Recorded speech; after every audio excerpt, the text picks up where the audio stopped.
Mateus 26, de 1 a 16. Tendo Jesus acabado todos estes ensinamentos, disse a seus discípulos: Sabeis que daqui a 2 dias celebrar-se-á a Páscoa, e o Filho do Homem será entregue para ser crucificado. Então os principais sacerdotes e os anciãos do povo se reuniram no palácio do sumo sacerdote, chamado Caifás, e deliberaram prender Jesus à traição e matá-lo. Mas disseram: não durante a festa, para que não haja tumulto entre o povo. Ora, estando Jesus em Betânia, em casa de Simão o leproso, aproximou-se dele uma mulher trazendo um vaso de alabastro, cheio de precioso bálsamo, que lhe derramou sobre a cabeça, estando ele à mesa. Vendo isto, indignaram-se os discípulos e disseram: para que este desperdício? Pois este perfume poderia ser vendido por muito dinheiro e dar-se aos pobres. Mas Jesus, sabendo disto, disse-lhes: por que molestais essa mulher? Ela praticou boa ação para comigo. Porque os pobres sempre os tende convosco, mas a mim nem sempre me tendes. Pois derramando este perfume sobre o meu corpo, ela o fez para o meu sepultamento. Em verdade vos digo, onde for pregado em todo o mundo este evangelho, será também contado o que ela fez para a memória sua. Então um dos 12, chamado Judas Iscariotes, indo ter com os principais sacerdotes, propôs: que me quereis dar? Eu vô-lo entregarei. E pagaram-lhe 30 moedas de prata. E desse momento em diante buscava ele uma boa ocasião para o entregar. Oremos ao Senhor. Santíssimo Deus, maravilhoso Pai, graças te damos, Deus, pela tua palavra, pedindo que o Senhor a aplique em nossos corações. Que o doce e Santo Espírito Divino Mestre aclare as nossas mentes para que possamos entender a tua palavra e que Cristo, profeta da igreja, seja ele, Pai, a nos admoestar, nos exortar, nos consolar, nos santificar por meio da tua palavra, fazendo-nos cada vez mais parecidos com ele, preparando-nos, Pai, para o dia glorioso, adornando-nos como noiva para o dia do casamento, Pai, para que sejamos apresentados diante do Senhor em glória e sejamos apresentados diante do Senhor sem ter do que nos envergonhar, Pai. Fala aos nossos corações por meio da tua palavra e mostra-nos, Senhor, como a tua providência ela foi atuante em todo o ministério de Jesus, especialmente no momento que ele se entregou na cruz pelos nossos pecados, vencendo a morte por meio da ressurreição. Essa é a nossa oração, Pai, em nome de Jesus. Amém. Poder sentar, irmãos. No sermão passado, nós olhamos, para o tema, o grande julgamento, olhando aí para o final do capítulo 25, o versículo 31 ao 46, e a olhar então para esses versos, nós aprendemos mais sobre a majestade de Cristo, aprendemos mais sobre a sua bondade e a sua justiça, de como ele é majestoso, glorioso, de como a sua bondade é manifesta no ato do sacrifício, quando ele se integrou pelos nossos pecados, e como esse sacrifício ele consumou a vontade perfeita do Pai, e ele satisfez a sua justiça. E a partir disso, então, nós aprendemos que é necessário que glorifiquemos a Cristo por causa de 3 motivos. O primeiro deles, justamente, a sua majestade. Pois agora que ele venceu a morte, agora que ele é o grande autor e consumador da nossa fé, ele é o Rei da glória, ele é o Senhor da igreja, o resplendor da glória do Pai, e o seu trono é para todo sempre, como aprendemos em Hebreus. Segunda coisa, é preciso glorificar a Cristo por causa da sua bondade, a bondade que ele teve pelo seu povo, porque em graciosa, voluntariamente ele se entregou na cruz pelos nossos pecados, para satisfazer as nossas necessidades espirituais. Quantas pessoas naqueles dias já procuraram Jesus com necessidades físicas, necessitando de uma cura física? Quantos ainda hoje procuram Cristo só por causa disso? Irmãos, isso é apenas um bônus naquilo que ele faz por nós. A maior necessidade que nós tínhamos não era física, ela era espiritual, e Cristo, por meio da sua bondade, resolveu esse problema na cruz do Calvário. Por isso nós o glorificamos. A terceira coisa também, que fomos chamados a glorificar a Cristo por causa da sua justiça. A sua justiça que justificou o seu povo, ou seja, declarou o seu povo justo, não inocente, nenhum de nós é inocente diante de Deus, mas fomos declarados justos, ou seja, alguém assumiu o nosso lugar e satisfez a justiça de Deus. Mas a sua justiça não é apenas aquela que salva o seu povo, a sua justiça também condena os ímpios, como nós vimos no texto passado. Porque o cetro dele, irmãos, é um cetro de equidade. Ele não poderia tratar a todos do mesmo jeito, isso é injusto. O seu cetro de equidade, o seu cetro de reinado justíssimo, ele aponta para a necessidade de que hajam pessoas que sejam declaradas justas, ao mesmo tempo que também pessoas sejam condenadas por causa dos seus pecados. A pergunta então que ficou para a nossa reflexão foi: Ele é o nosso Senhor de fato? Não apenas o nosso Salvador, nós vimos essa distinção, né? Ele nos salvou, mas Ele não é apenas o Salvador da igreja, Ele é o Senhor da igreja, Ele é o Rei que ordena que marchemos e nós marchamos, que ordena que vivamos em obediência a Ele e nós obedecemos ao Senhor. Bem, irmãos, depois de muitos domingos falando a respeito da Páscoa, nós estamos agora às portas da Páscoa, porque o próprio Cristo anuncia que falta apenas 2 dias para que a Páscoa aconteça. Claro, nos sermões que nós acompanhamos nos últimos domingos, esse dia já tinha chegado, mas agora Cristo deixa claro para todos nós que faltam apenas poucos dias para a Páscoa. E avisado isso então, e avisado que ele seria entregue à morte, ele é ungido, preparado pela mulher na casa de Simão para isso. Ele também, o plano da traição, ele começa a acontecer. Por isso hoje nós falaremos sobre esse plano em ação, sobre a providência que está se desenrolando diante dos nossos olhos. Nesses últimos domingos, irmãos, nós vimos os últimos sermões de Jesus. Nós vimos ele pregando a 2 públicos distintos. Do capítulo 21 ao capítulo 23, ele está pregando sermões para multidões. E lembrem, nós fizemos essa distinção do plural, né? Falamos em multidão, a multidão em si já é plural. Mas por que a preocupação de Mateus em falar em multidões? Porque nós vimos que havia uma multidão que veio de Betânia, uma outra multidão que está em Jerusalém, uma outra multidão que também já acompanhava Jesus. Nós temos multidões que se reúnem no mesmo lugar, e essas multidões então ouvem aquilo que Jesus tem a ensinar. E o começo desse ensino de Jesus se dá na entrada triunfal em Jerusalém, quando as multidões então se encontram e o saudam como rei de Israel. Os saúdam como o Rei da Glória. Maranata, bendito que vem no nome do Senhor. Ao saudar então Hosana, bendito que vem no nome do Senhor, nós temos uma primeira série de pregações que ela se dá de forma pública.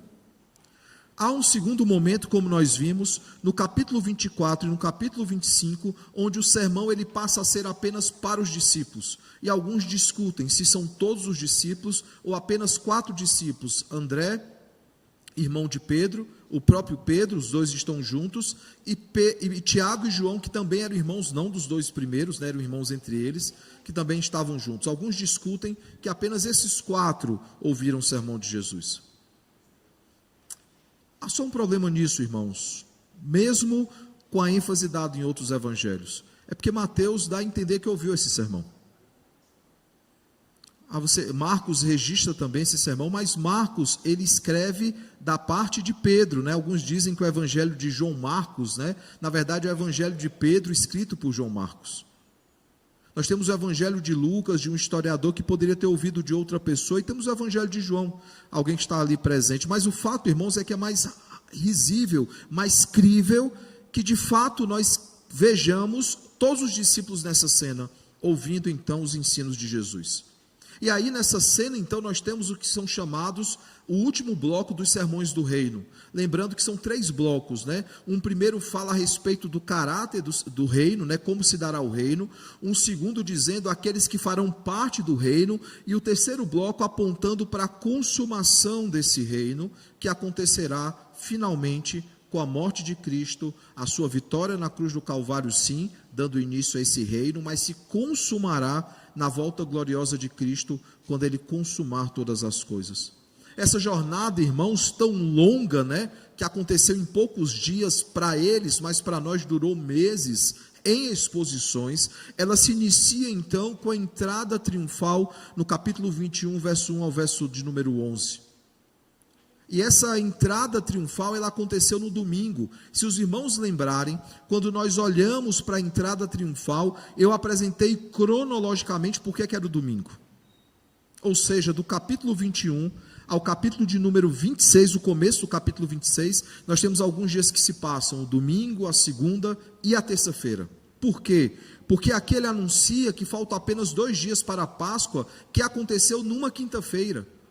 Por isso que nós temos Mateus tendo essa preocupação de apresentar cronologicamente como as coisas estão acontecendo. Faltam apenas 2 dias para a celebração, o que causa nos anciãos, o que causa nos principais sacerdotes o sentimento de urgência. Nós precisamos fazer algo contra ele. Mas há uma preocupação, irmãos. Eles deveriam prendê-lo e matá-lo por traição, mas eles não deveriam fazer isso durante a festa para não causar tumulto. É interessante essa preocupação dos fariseus, dos escribas, dos saduceus, dos principais sacerdotes, a preocupação em não criar tumulto. Há um momento onde eles planejam a morte de Lázaro, que havia sido ressurreto por Cristo, mas não o fazem temendo a multidão. Há um momento que eles querem se interpor contra Jesus, mas eles temem a multidão. Principalmente na pergunta que é feita a respeito de Moisés e de Abraão, eles não querem prender Jesus para não causar tumulto e confusão. E aqui eles têm a mesma preocupação. Deveriam deixar passar a festa da Páscoa, os festejos da Páscoa, para que as multidões que estavam ali em Jerusalém fossem embora, a cidade estivesse mais esvaziada, e uma vez esvaziada, eles colocariam em prática justamente esse plano. O que nós veremos, irmãos, é que Jesus ele não segue essa cronologia ou esse agendamento dos principais sacerdotes. Era necessário que ele morresse na Páscoa para que ficasse muito claro que a Páscoa não fala sobre um mero animal que foi morto no Egito. A Páscoa aponta para o verdadeiro Cordeiro Pascal, que é Jesus Cristo. É para ele que a libertação do Egito aponta, é para ele que a libertação, a proteção contra o anjo da morte, a proteção dos primogênitos aponta. Por isso ele não pode esperar para que se passe a Páscoa, por isso era necessário que ele morresse exatamente no dia em que ele morreu. É sobre isso, irmãos, que nós falaremos essa noite, os últimos 2 dias antes da celebração da verdadeira Páscoa. Voltando aqui especificamente para o texto e olhando apenas para ele, então, nós vemos que ao concluir o seu último sermão, Jesus ele nos coloca exatamente no tempo e na cronologia, e ele nos avisa claramente que faltam 2 dias para a Páscoa. Por que claramente? Porque para chegarmos à conclusão que a entrada triunfal foi no domingo, a gente tem que ir para um texto, tem que ir para outro, tem que levantar o calendário judaico, teve que fazer todo um movimento para mostrar aos irmãos, principalmente a pregação de João, mas também a pregação de Mateus, para mostrar que a entrada triunfal, ela acontece no domingo. Agora Jesus ele não fica deixando aberto a interpretações, ele é preciso, faltam apenas 2 dias para a Páscoa, e é necessário que o Filho do Homem seja entregue à morte. Perceba, irmãos, que Jesus ele está se preparando como Cordeiro Pascal para se entregar como sacrifício pelos nossos pecados, para derramar seu sangue no madeiro, para nos libertar e nos livrar da morte, né? Como vemos em Apocalipse 5, verso 6 ao verso 10, as consequências da morte do Cordeiro, né? Quando João ele não vê Jesus lá no céu naquele momento e ninguém foi achado digno de abrir o livro, de desatar os selos, e aí um dos anciãos diz: não chores, porque o Cordeiro de Deus, ele morreu para nos libertar, e não apenas para nos libertar, mas para ser digno de abrir o livro e desatar os selos. E o texto de Apocalipse diz que João então viu um cordeiro como tendo sido morto, e esse cordeiro então pegou nas suas mãos o livro, desatou os selos, abriu os livros, e todo o céu proclamou dizendo: digno é o cordeiro de pegar nas suas mãos o livro e abrir esse livro. Por quê?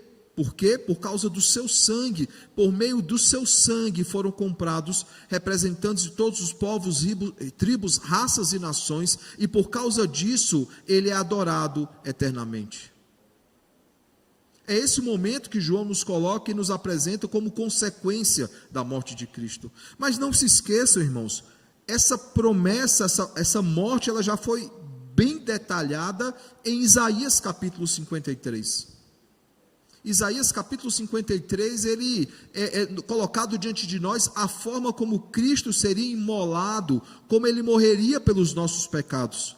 E nós já vimos, irmãos, que não apenas é uma imagem que Cristo já conhece, porque ele conhece as escrituras do Antigo Testamento, mas não apenas porque ele leu essas escrituras.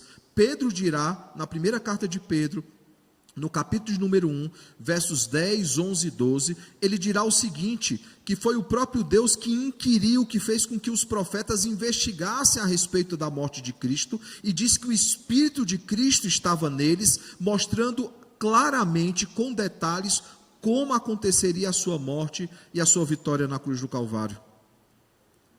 Cristo, ele conhece Isaías 53, não apenas porque ele teve acesso e leu Isaías 53, ele conhece Isaías 53 porque foi ele que inspirou Isaías para escrever exatamente esse texto.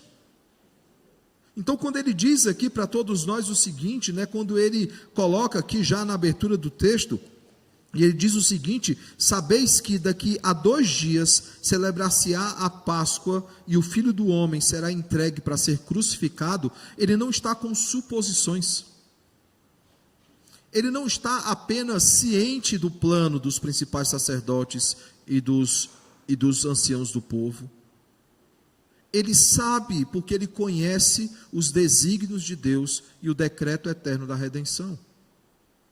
Ele sabe exatamente o que aconteceria em 2 dias, quando não a última Páscoa, o tema do próximo sermão é a verdadeira Páscoa. É a primeira vez na história que a Páscoa ela é celebrada corretamente. Por quê? Porque o verdadeiro Cordeiro da Páscoa está diante dos homens.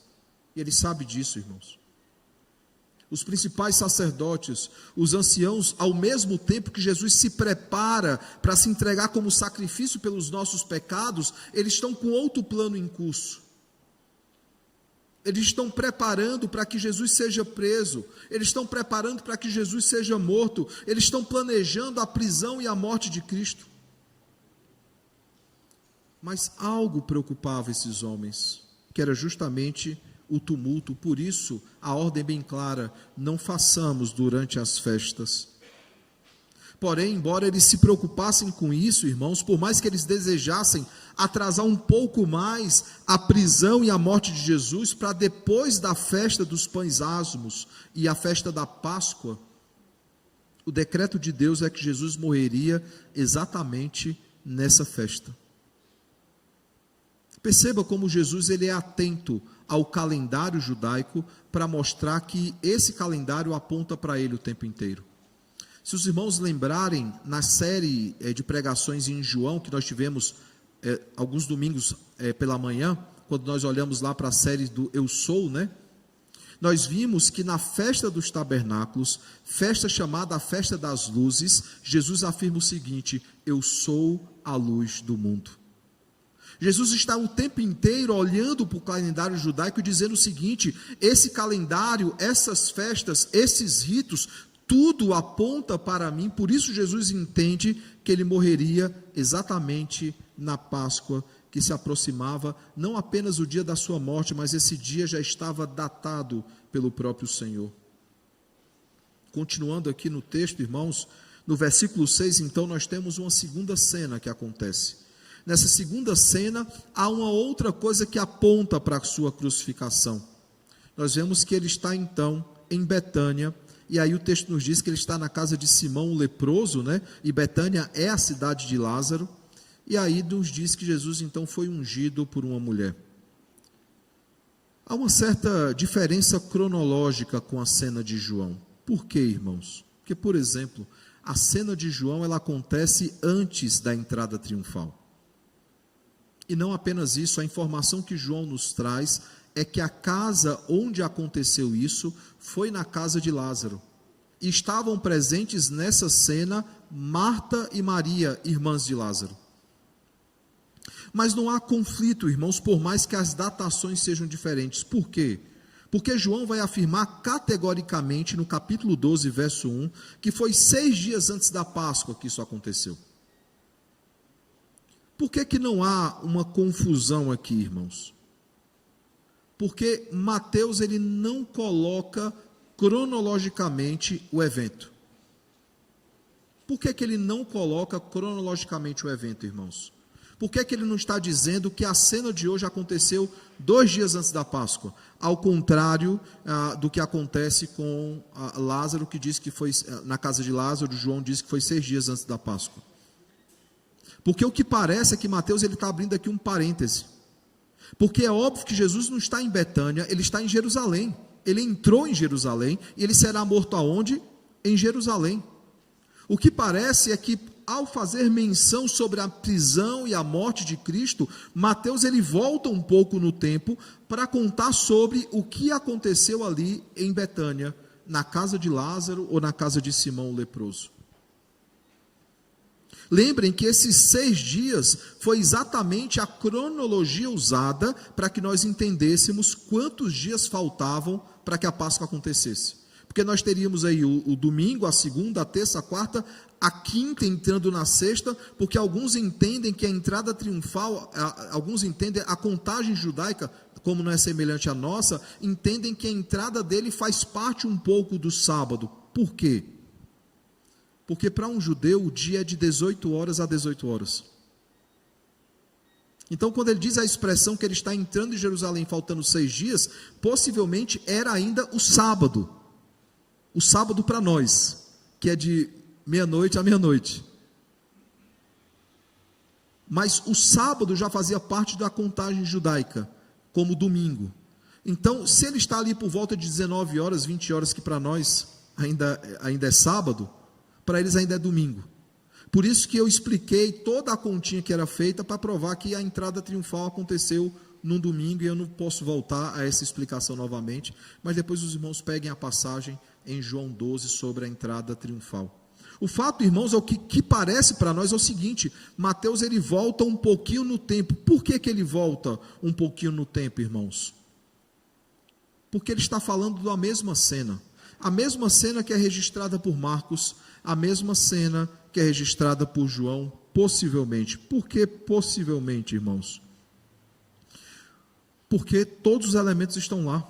Por exemplo, o local é o mesmo, o perfume caríssimo é o mesmo, a crítica ao desperdício é a mesma crítica, por mais que nós veremos que um dos evangelhos traz uma crítica ainda mais pontual, porque é feito por uma pessoa específica, Judas Iscariotes. Jesus a defende do mesmo jeito, e a história seria lembrada da mesma forma. Essa mesma palavra é dita nos demais evangelhos. Dessa forma, irmãos, é muito claro que se trata da mesma cena, do mesmo relato que está em João 12, o mesmo relato que está em Marcos 14, mas não é o mesmo relato que está em Lucas capítulo 7, verso 36 a 38, por causa de alguns elementos. Por exemplo, Mateus e Marcos concordam em registrar que faltam aí 2 dias, por mais que seja o momento em que essa história está sendo retratada, e não necessariamente que não possa ter acontecido faltando 6 dias, como João diz. Há uma outra discrepância, irmãos, que é em relação ao que foi ungido, né? Em João, ela ungiu os pés, lavou os pés de Jesus. Já em Marcos nós vemos, em Mateus também, que é derramado por todo o seu corpo, né? O que seria até mais lógico, principalmente porque se o corpo está sendo preparado para a morte, o corpo todo tem que ser embalsamado ou purificado com óleo. Mas no mais, irmãos, eles concordam com todos os elementos. Já o texto de Lucas que eu citei, ele é muito diferente do texto de Mateus, de Marcos e de João. Por quê? Porque ao contrário, se foi com 2 dias, 6 dias, que eu já expliquei o que é possível, né? Um parêntese aberto por Mateus, Lucas vai colocar essa ação no início do ministério de Jesus. E aí não tem como colocar como um mesmo evento. E o texto de Lucas acontece na casa de um fariseu, e a crítica que se faz é aos pecados daquela mulher. De forma, irmãos, que o que nos mostra é que não é a primeira vez que Jesus foi derramado óleo sobre ele. Mas não se trata, irmãos, da mesma cena. Falando sobre a diferença que acontece naquele que reclama da mulher, quando nós olhamos para João capítulo 12, verso 1 ao verso 8, nós vemos que Judas é quem questiona a atitude daquela mulher, no verso 4 ao verso 6, que diz: mas Judas Iscariotes, um dos seus discípulos, o que estava para traí-lo, disse: por que não se vendeu esse perfume por 300 denários e não se deu aos pobres?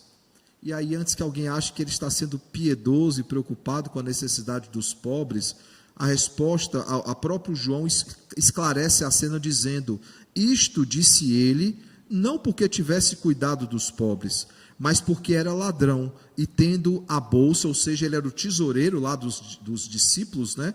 Tirava o que nela se lançava, ou seja, ele queria que ela vendesse aquele perfume e desse aos pobres, porque no momento que aquele dinheiro entrasse na bolsa dos discípulos, ele ia tirar a parte que era dele, entre aspas, né? Ele ia roubar da bolsa dos discípulos. E fica muito claro no texto de hoje que ele tem um sério problema com isso, né? Ele vende Jesus pelas 30 moedas de prata. Só para que os irmãos entendam a reclamação em relação ao preço, né? Vender aí por 300 denários. 300 denários era equivalente a quase um ano de trabalho. Por quê? Porque um denário era um dia de trabalho. Então, quando ele disse que deveria ser vendido, né, por 300 denários, ou seja, se venderia aí por 300 dias de trabalho. É interessante, irmãos, porque ele reclama de valores, né, mas ele reclama de um valor que honraria a Cristo, de fato honrou, e ele se vende por 30 moedas de prata, irmãos. 30 moedas de prata é praticamente um terço do preço desse perfume. Um terço, irmãos. E aí eu pergunto, o que é que essas informações então nos ensinam? Tudo isso que nós trouxemos aqui, de quem foi o que reclamou, do preço do perfume, da cena que acontece, porque nós vemos logo depois que ele sai daqui para atrair, o versículo 14 a 16, para atrair Jesus por 30 moedas de prata. O que é que esse texto ele nos ensina a respeito desse plano que está em execução, desse plano que está acontecendo em várias frentes, né, em várias cenas? A cena onde Jesus diz que vai morrer, a cena onde há a confabulação para entregar Jesus à morte, a cena da mulher que prepara Jesus para a sua crucificação, e a própria cena de Judas se reunindo com os sacerdotes para entregá-lo à morte. O que é que essas cenas nos ensinam? A primeira coisa, irmãos, ela nos ensina a respeito do anúncio da morte de Cristo. Esse é o primeiro aspecto do texto, o anúncio. Esse plano que está em execução, ele é anunciado. Veja aí o versículo 1 e o versículo 2 do texto de hoje. Tendo Jesus acabado todos esses ensinamentos, lembrando que esses sermões apontavam para a sua morte, para a sua ressurreição e para o seu retorno à sua segunda vinda, tendo acabado esses ensinamentos, ele disse aos seus discípulos: sabeis que daqui a 2 dias celebrar-se-á a Páscoa e o Filho do Homem será entregue para ser crucificado. Os irmãos vão lembrar que nas exposições que eu fiz em Mateus, eu acho que o Flávio ainda não expôs um texto de Mateus nessa sequência não, né, Flávio? Foram sermões avulsos dos últimos domingos, né? O reverendo Tiago participou dessas exposições, e alguns textos que ele expôs, complementando aqueles que eu expus também, apontavam para que Jesus o tempo todo estava falando no seu último ministério, principalmente no seu último ano de ministério, ele falava sobre a morte dele. E nós vimos que a reação inicial era dos discípulos recriminando Jesus. Mas essa ênfase em recriminá-lo vai diminuindo, porque Jesus é cada vez mais assertivo e ele diz cada vez mais: mas eu vou morrer pelos pecados de vocês. E os discípulos param de reclamar. Aqueles não reclamam nada. Aqueles falam: Jesus, de novo essa conversa, Jesus? De novo o senhor está falando sobre isso? Não, eles já entenderam que Jesus morreria pelos seus pecados. E aqui nós vemos então esse anúncio. E Jesus, ao anunciar, ao dizer que a Páscoa estava próxima, ele também anuncia aquela que é a verdadeira Páscoa, que a verdadeira Páscoa se aproximava. E outra vez, irmãos, ele anunciou a sua morte, ele anuncia o sacrifício do verdadeiro Cordeiro da Páscoa, do verdadeiro Cordeiro Pascal. E antes que alguém pense, né, que ele é uma vítima, Não, irmãos, ele não é uma vítima, e nem sequer ele perdeu o controle da história, ele sabia de tudo. Quando Pilatos dá a oportunidade para que ele apresente defesa, ele diz: nenhuma autoridade tu teria se não tivesse sido dado do alto. Eu estou aqui voluntariamente, e isso é a cumprimento da profecia de Isaías 53, que diz que voluntariamente ele se entregou pelos nossos pecados, como ovelha muda diante dos seus tosqueadores, ele não abriu a boca. Ele não é uma vítima de uma confabulação, por mais que aconteça essa confabulação, e por mais que haja sim uma conspiração para matá-lo. Mas ele não é vítima disso. Na verdade, todos esses personagens, eles fazem parte do decreto de Deus, quando, por exemplo, ele diz que haveria alguém que haveria de traí-lo, que nasceu para traí-lo, mas ai daquele que é o traidor. Calvino, comentando o texto de João a respeito da traição de Judas, ele diz o seguinte, que numa mesma cena há duas vontades que cooperam, que concorrem. O sentido de concorre dos concursos de Deus são vontades que correm juntas e elas nunca se confundem ou se misturam. Há duas vontades que correm juntas, que cooperam. Que vontades são essas? A vontade de Deus, que é santa, e a vontade de Deus é entregar seu filho para morrer na cruz pelos nossos pecados. Há uma outra vontade que corre junta, que é a vontade de Judas, pecaminosa, que deseja entregar Jesus por 30 moedas. Mas uma vontade não anula a outra. A vontade de Deus de entregar o seu filho não torna aquilo que Judas faz desculpável, não é indesculpável, porque ele faz por causa da sua vontade pecaminosa. Jesus, ele não foi pego de surpresa com um complô dos principais sacerdotes, dos anciãos do povo. Ele não foi pego de surpresa com a traição de Judas, não. Na oração sacerdotal, em João 17, ele disse que todos o que o Pai lhe deu, ele manteve seguros, com exceção daquele que é Judas, o filho da perdição. Ele não foi pego de surpresa, irmãos, com os sofrimentos que viriam daqui a alguns dias. Não, irmãos. Ele não foi pego de surpresa, por quê? Porque a Páscoa em Cristo finalmente faz sentido. Finalmente o Cordeiro Pascal faz sentido. Aquele Cordeiro que verdadeiramente não tem nenhuma mancha. Daquele que derrama o seu sangue no madeiro, para que a morte não tenha autoridade sobre nós. A cruz, irmãos, não é uma vergonha. A cruz não é um erro de planejamento, a cruz é o cumprimento das promessas do Antigo Testamento, que apontavam para a cruz por meio de sacrifícios, por meio de ritos e profecias. Se os irmãos olharem para a figura do tabernáculo, as divisões que existiam no tabernáculo, os ritos que um sumo sacerdote teria que fazer até entrar nos santos dos santos, Cristo fez todos esses ritos por meio do seu sofrimento, da sua morte e da sua ressurreição.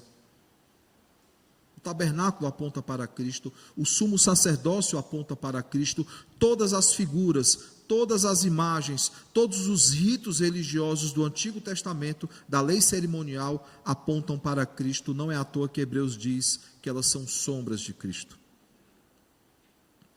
Nós vemos, irmãos, aqui nesse anúncio, o plano da redenção em ação, em completa ação, a todo vapor. Mas não é somente sobre o anúncio, irmãos, há também uma preparação, não apenas com aquilo que os principais sacerdotes, os anciãos do povo e aquilo que Judas está fazendo, não apenas isso, irmãos, mas acima de tudo, a preparação que acontece em Betânia. E aí nós entendemos que é antes da sua entrada triunfal, que acontece em Betânia em relação a Jesus. Como nós já vimos na pregação de João, João capítulo 12, essa é uma das vezes que Jesus foi ungido.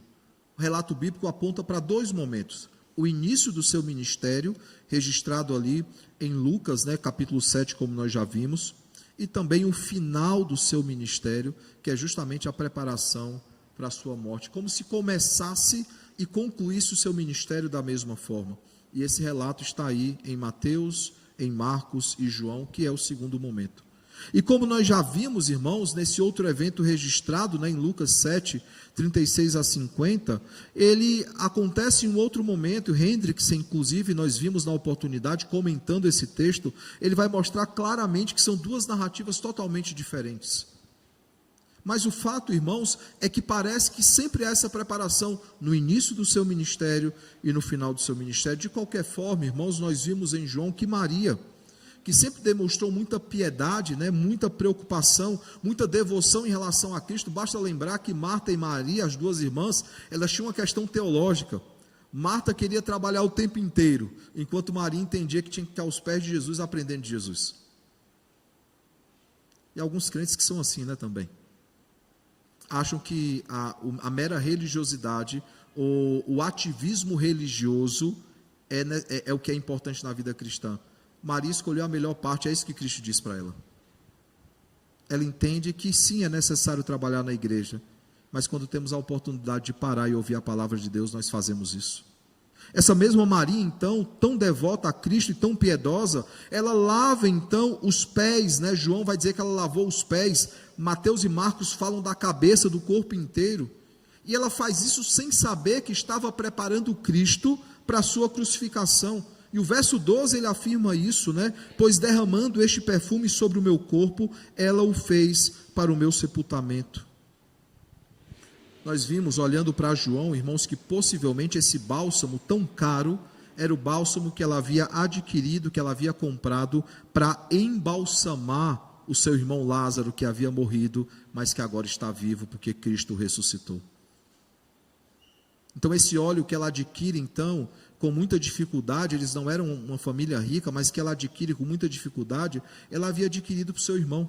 E agora que o seu irmão está vivo, o que fazer com esse óleo? E ela acha então um fim muito proveitoso. Ela sabia que ela estava preparando Jesus para a morte? Claro que ela não sabia. Mas Deus move o seu coração para que esse aspecto aconteça. Ela honrou a Cristo, e perceba que isso é muito forte nesse texto. Essa oposição que existe e essa contraposição que existe. Dois personagens, Maria e Judas. Enquanto Maria, irmãos, honrou a Cristo com 1 ano de salário, ou seja, 300 denários, para prepará-lo para a morte, Judas o desonrou e o vendeu por 4 meses de trabalho. Veja as motivações do coração. Veja que Maria, ela está preocupada de fato com aquilo que é a melhor parte. Ela está preparando o nosso Senhor para a sua crucificação. Mas é claro, irmãos, que não é só sobre apenas o anúncio ou sobre a preparação. Há uma cena, irmãos, aqui que chama a nossa atenção tristemente pelo que ela envolve, mas que traz alegria porque era necessário que ele fosse traído para que ele morresse pelos nossos pecados. Mas nós vemos então alguém que andou 3 anos com Jesus e mesmo assim, sendo filho da perdição, traiu o nosso Senhor. Esse é o terceiro aspecto, né?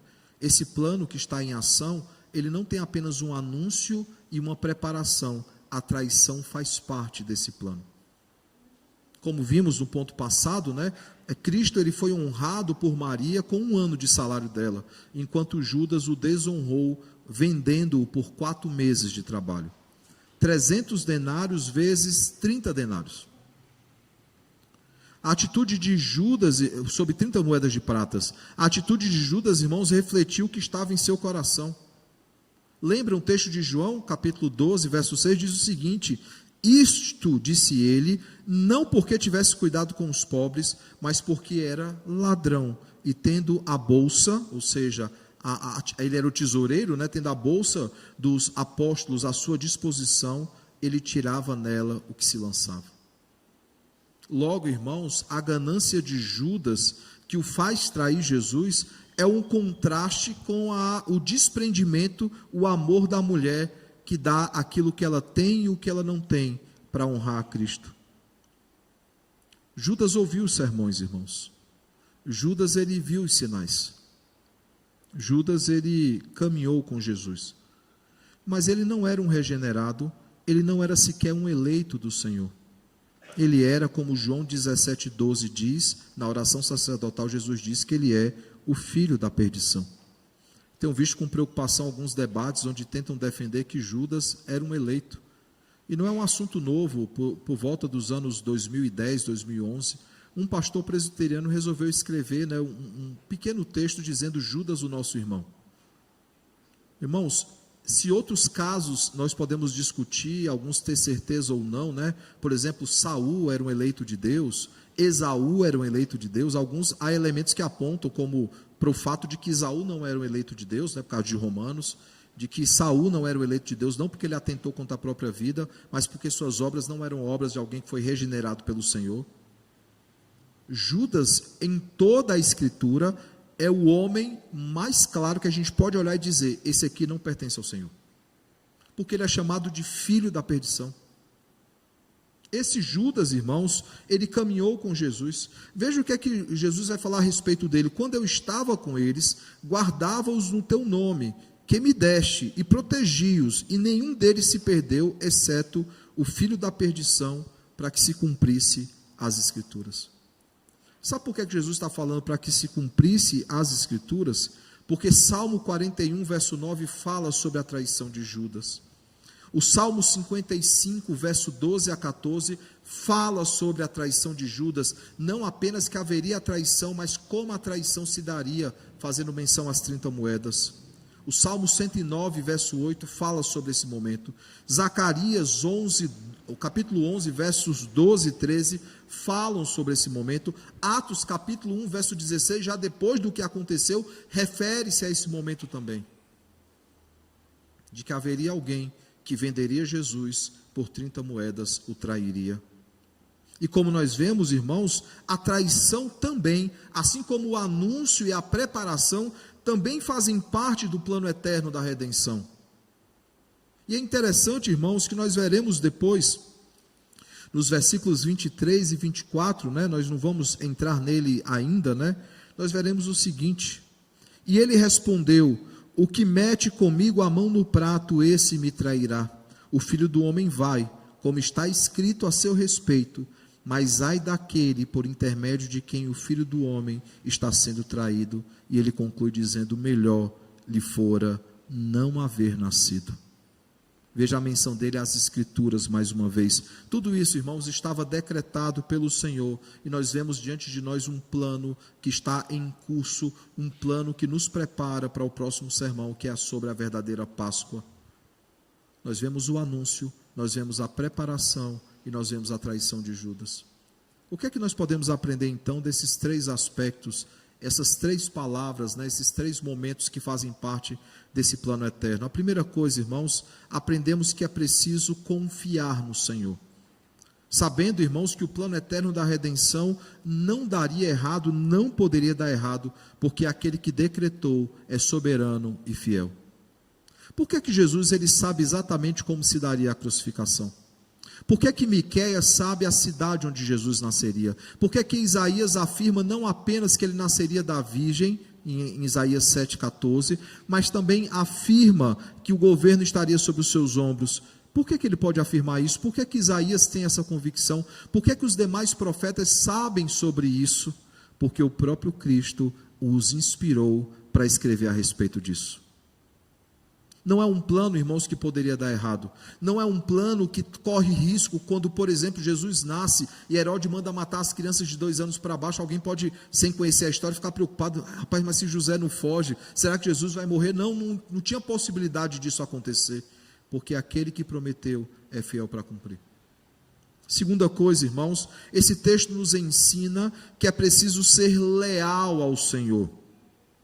E ao dizer isso, que nós devemos ser leais ao Senhor, nós somos lembrados que nós devemos honrar o nosso Deus, nós devemos nos devotar ao nosso Deus, nós não podemos traí-lo, nós não podemos negá-lo por meio de nossos atos e nossas escolhas. Nós olhamos para Pedro e criticamos, por exemplo, a atitude de Pedro de negar a Jesus. Mas quantas vezes no nosso local de trabalho, quantas vezes no nosso local de estudos, entre familiares e colegas, nós também não negamos a Cristo por meio de atitudes ou na falta de atitudes? Ou, inclusive, traindo as nossas convicções e os nossos valores em nome de uma pauta que o mundo tenta nos impor. Não, irmãos, nós somos chamados a ser leais a Cristo. Nós somos chamados à lealdade nesse texto, a honrá-lo como ele merece, a nos devotarmos a ele como ele merece. Ele é o Senhor da glória, ele é o Senhor da igreja, ele é o Salvador das nossas vidas e das nossas almas. Por isso é necessário, irmãos, lealdade e fidelidade ao rei. Na história, aqueles que são desleais ou infiéis ao rei são punidos com o quê? Com a morte. E Judas foi punido com a morte.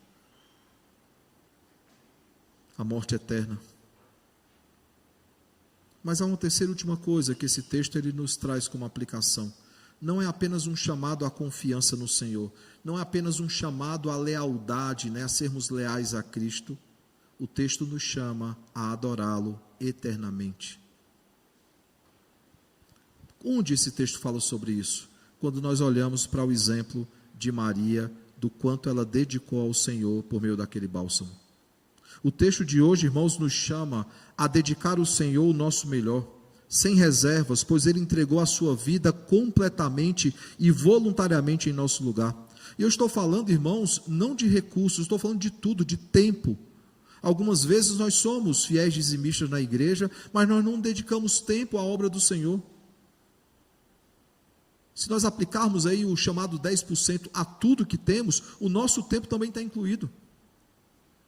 A nossa dedicação a trabalhar para o Senhor também está incluído. E aí você tem que fazer uma conta muito simples. Pega aí, por exemplo, quantas horas você tem no dia e tira 10% desse tempo. Para dedicar ao Senhor. Ah, pastor, mas minha vida é muito corrida, o senhor não tem noção da minha agenda, eu não consigo. Meu irmão, se abrir agora o seu WhatsApp, se abrir agora o controle que o seu celular faz de quanto você usa a rede social, então você vai perceber aí que você perdeu alguns minutos ou horas preciosas que você podia estar falando de Jesus para alguém. Ou lendo a Bíblia. Naquele rolado eterno que a gente tem no dedinho, olhando redes sociais, quando a gente percebe, passou 30 minutos. E quanto mais você olha, mais o algoritmo vai te dar vídeos naquele mesmo sentido, e mais você vai rolando. Pega depois seu celular, o seu celular faz essa contagem, tá? Não precisa de aplicativo não. Ele conta quantas horas você gasta em redes sociais. Ou maratonando séries, ou vendo vídeos no YouTube. Quando a gente para pensar, irmãos, de fato nós conseguimos separar um tempo para Ele, para conhecê-lo mais por meio da sua palavra e para torná-lo mais conhecido por meio da nossa evangelização. Isso é uma forma de adorá-lo e adorá-lo eternamente, porque a nossa adoração não começa em novos céus e nova terra. Nós começamos a adorar a Cristo no momento em que Ele nos alcança, Ele nos transforma, Ele nos faz nascer de novo, e quando nós começamos a discernir das coisas que são espirituais. Eu pergunto então, irmãos, qual tem sido a nossa postura? Como nós temos nos posicionado nesse mundo? Um mundo que nos cobra cada vez mais posições. Um mundo que nos cobra cada vez mais assumir um lado. Qual lado nós temos assumido? Qual pauta nós temos defendido? Quais valores nós temos manifestado nesse mundo? Meus irmãos, vocês não fazem parte desse reino, assim como eu não faço parte. O nosso reino está nos céus, a nossa pátria está nos céus, onde o nosso Rei glorioso voltará para nos buscar. E como nós seremos achados por Ele? Nas parábolas do reino, Ele nos chama a sermos achados prudentes, vigilantes e atentos para a volta de Cristo. É assim que Ele nos achará quando Ele retornar.